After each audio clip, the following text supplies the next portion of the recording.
In the world of Fallout, where every game is set decades or centuries after the nuclear apocalypse, looking at the entire world seemingly frozen in time and lack of any world order, it's easy to believe that the world simply fell silent with the apocalypse, that every piece of the old world ceased to exist after that moment. While there was always accounts of evidence proving the opposite in other Fallout games, Fallout 76 being set only 25 years after the war sheds light on the struggle to keep order that took place in the months and years following the war. From what we see and hear in the games, we painted this picture of the military crumbling and ceasing to exist from the lack of leadership, as the Enclave had already abandoned everyone. The reality was slightly different. The remaining military forces were at the forefront of the chaos after the war. With the army at least, there were contingency plans in place for this situation. The army started setting up checkpoints, securing assets and protecting survivors.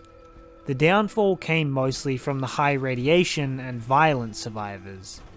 It can't be said for sure about the entire country, but in Appalachia at least, the command structure remained intact for months after the war.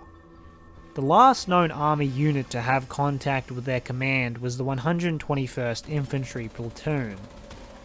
This unit was deployed to the Monongah power plant around the 1st of November 2077.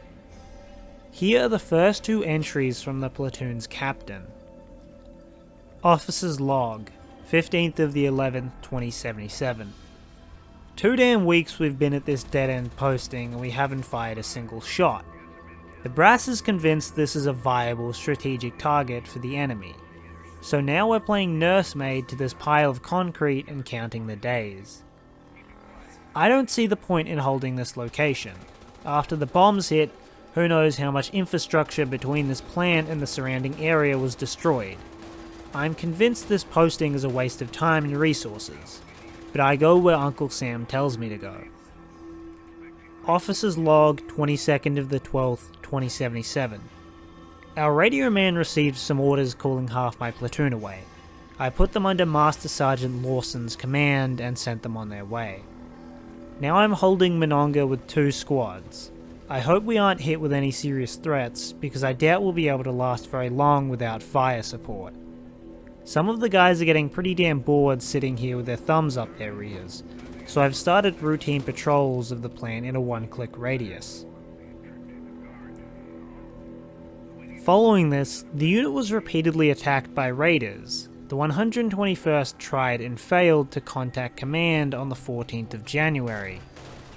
The 121st managed to hold Monongah until the 25th of May, at which point they had already lost 2/3 of their remaining force, including the captain.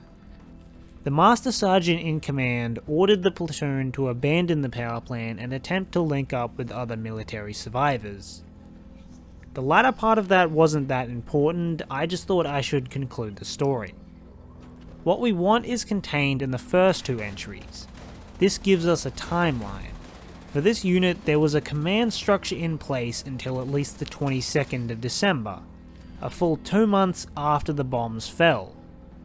What the nature of this command is unknown.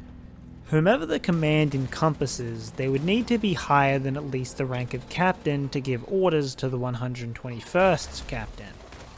There's also the way that the 121st's captain describes the command.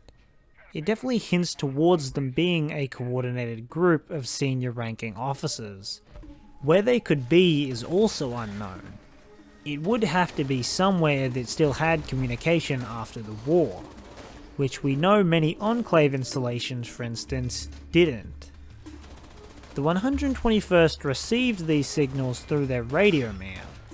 We don't actually know for sure if other units did not have contact with command.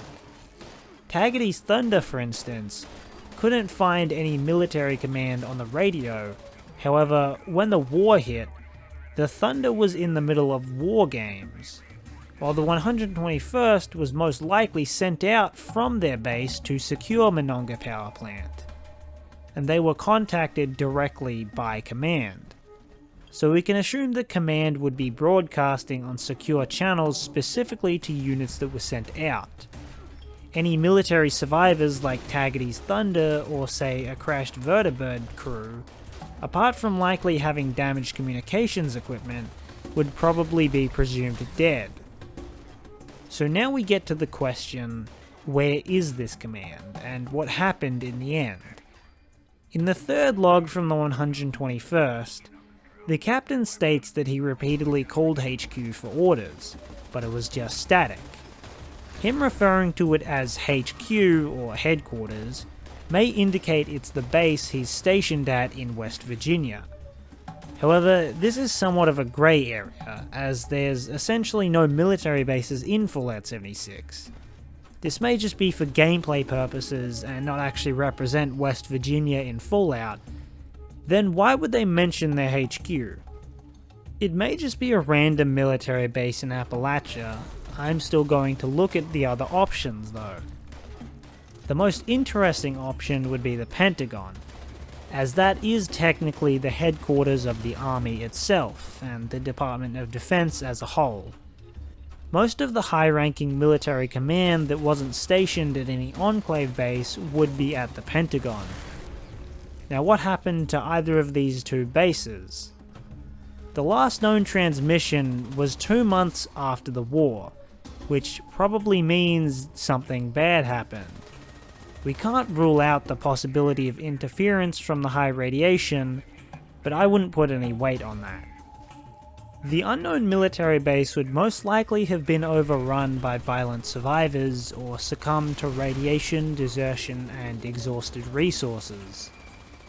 Maybe it would be a location we would head to in an expedition, otherwise it mustn't be very important if it's not featured in the game. The Pentagon is a different story. It seems strange that the Pentagon would even be operational. It's completely abandoned and destroyed by the time of Fallout 3. Although, when we look at other buildings in DC, they're in a worse state.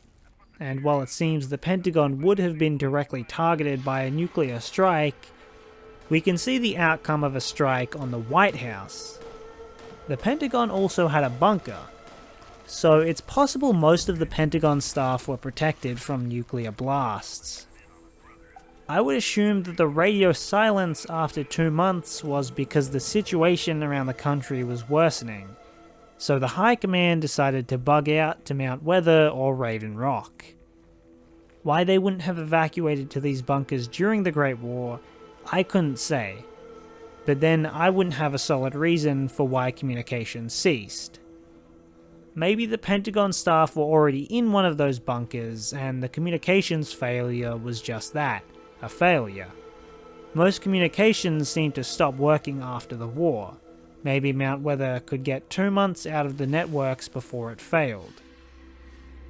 Or maybe it was just the area that the 121st operated in was too radiated, and other military units were able to coordinate and hold out or retreat to safe zones.